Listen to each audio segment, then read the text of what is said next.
We see them every day, and it's easy to take them for granted. But how often do we take a minute to think about who they really are?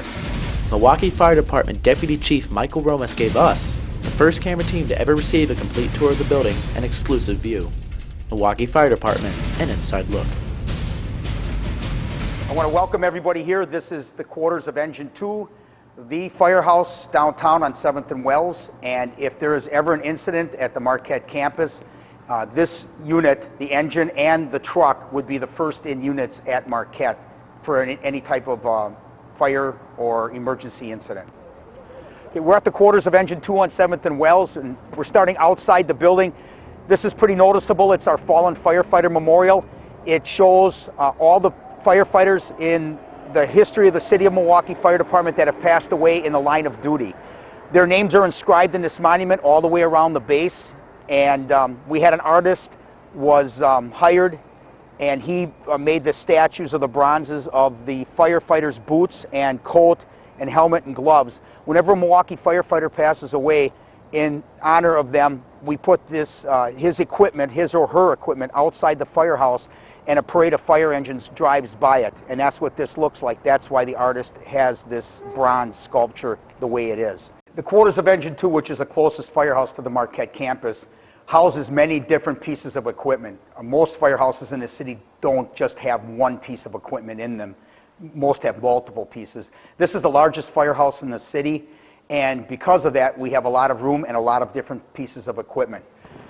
To begin with, in this house, we have, we call him the Firefighting Deputy Chief, or Car 3. This vehicle and this one person is in charge of the entire city of Milwaukee for the day. The city's divided up into 5 areas. The downtown area where Marquette is located is called the 1st Battalion. But this person is the Deputy Chief, who has the 5 battalion chiefs in the city reporting to him or her, and then they would run any large major incident in the city. And this is the Car 3 vehicle, which is housed here at the quarters of Engine 2. We also have another chief here. I'm sorry, not a chief, but we call him the Incident Safety Officer. It's a captain, and they report to any working fires and monitor the safety aspect of the fire. That's their only job. That's a National Fire Protection Association requirement, and fire departments do that nationwide. It's for firefighter safety. So that's who this person is, and they are located also here at Engine 2. Also located at the quarters of Engine 2 on 7th and Wells is Engine 2, the only fire engine in this firehouse. I actually came on this fire engine. I was a rookie, or a cub. We call our new firefighters cubs, and I was a cub here at Engine 2 I came here in January of '84. This is my 27th year. So this apparatus, Engine 2, has a special place in my heart. But this is the fire engine that's located closest to the Marquette campus. One thing you might have noticed with this fire engine, maybe in the background, it's kind of hard to miss, is this yellow vent hose. It takes in, if you notice, it's connected to the exhaust, the muffler of the fire engine.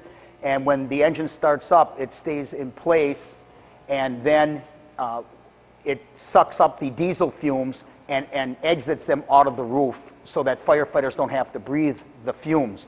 Years ago when I came on, no firehouses had these in them. So basically we were breathing in these types of fumes at that time.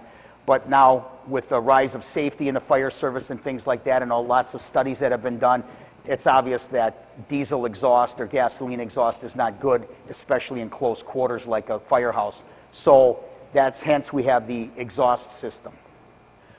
Another position or apparatus that's located in the quarters of Engine 2 is our Fire Investigation Unit, the FIU.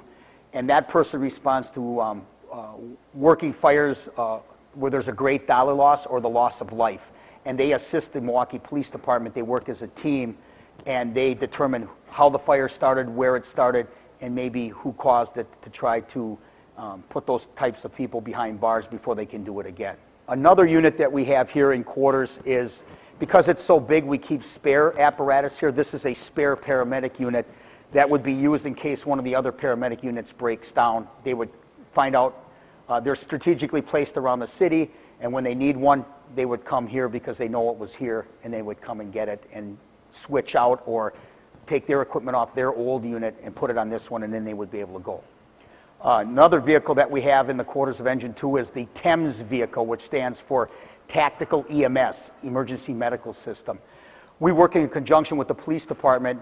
Several of our firefighters have police background or police training and know how to use firearms, and they're also paramedics. So they work with the MPD Tactical Unit, and they work together with them, and they provide the medical coverage for that incident. So if an officer, God forbid, is shot or something happens to them, or even the suspect is shot, the TEMS unit, the MFD members, would be on scene and they would be able to take care of that person and save whoever's life it is, whether it be the police officers or the person that they're looking for. The final unit that we have in quarters that you haven't seen yet is our air supply unit. And in Milwaukee Fire Department, if there's a large fire, firefighters sometimes go through 1 or 2 bottles at the scene. This unit is portable, or it's mobile, so that it can drive to the scene, and it contains up to about approximately 100 cylinders.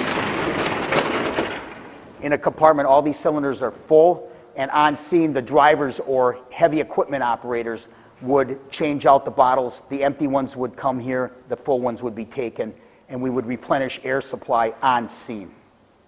I'm stationed here at Truck 2 on the red shift. Been here for 5 weeks now. I just got done with the academy, so I'm brand new to the Milwaukee Fire Department. This is where we keep our EMS equipment, oxygen, gloves, anything that we might need to medically help someone out. Down here is the pump panel. This is where the HEO, which is our driver, he controls how much water we're going to get, water pressure, and when we're going to receive it. We contact each other radio, and he'll start it up once we actually reach the fire. If you notice, these are the lines that we grab when we do go into a fire. We'll just grab the nozzle and start going. And the second firefighter will grab some more hose, and we'll just start running it up. On top is our deck gun. This is where you can shoot volumes of water out for defensive fires. Serious big fires is what we use that for. This compartment here is just different tools that we might need when we're in the field. We got spare nozzles, some extra hose line. These are all wrenches, things that we use for the hydrants and connect couplings and things like that. Down here is forcible entry tools if we can't get into a door or a building when we have a truck company that will come and help us out. But right here is the Halligan and the axe, smash windows, pipe poles, shovels. In this compartment here, this is where we keep extra bottles. If we run out of air, we run back to the engine and pick up some bottles. Just another compartment where we keep some spare tools. We got a toolbox with some other stuff, another axe, just different things that we might need. Now I'm going to demonstrate putting on my gear for you. Bunker pants, boots, bunker pants.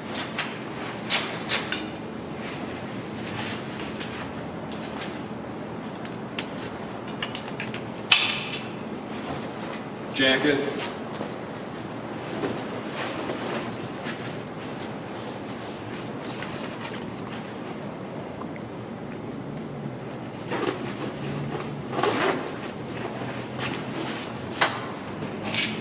This is our spanner belt that we use. It's good for multiple things. The main reason though is to hold an axe.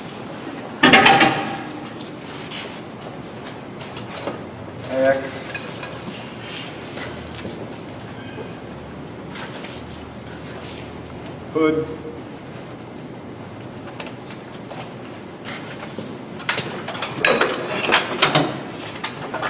This here is our SCBA. It holds our air. It's compressed air. And a full bottle is supposed to last you about 20 minutes when you're working hard, but it depends on how hard you're breathing.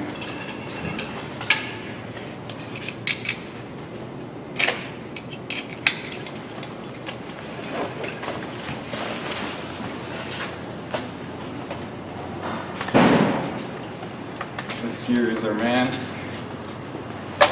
And helmet. To together, all this gear probably weighs 50 to 60 pounds, somewhere in that range.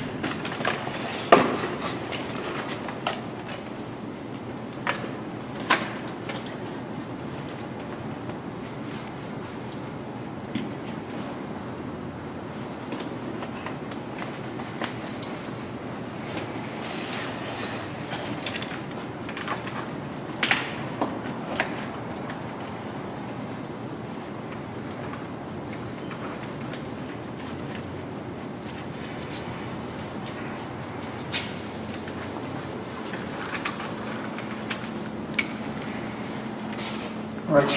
Firefighter's, he's finishing donning his equipment right now. Obviously, he's behind the face piece, so he can't talk, so I'll do a little talking, but we keep everything covered in the fire service. If anything is exposed, even a little bit, it's gonna burn and it's gonna make that firefighter not wanna go into the fire.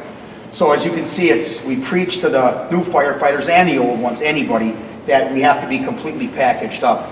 Officers, before a firefighter or his or her team go into the fire, they will check each other out and make sure that everything's all covered up and everything's good. And it is. So it's a great piece of equipment. We use it. I consider the mask to be the most important piece of equipment that we have in the fire department. When I came on the fire department, we had masks, but years before us, a lot of those people in that memorial that I talked about, they didn't have any masks. So they would go into fires without masks. Some of them used their mustaches as filters.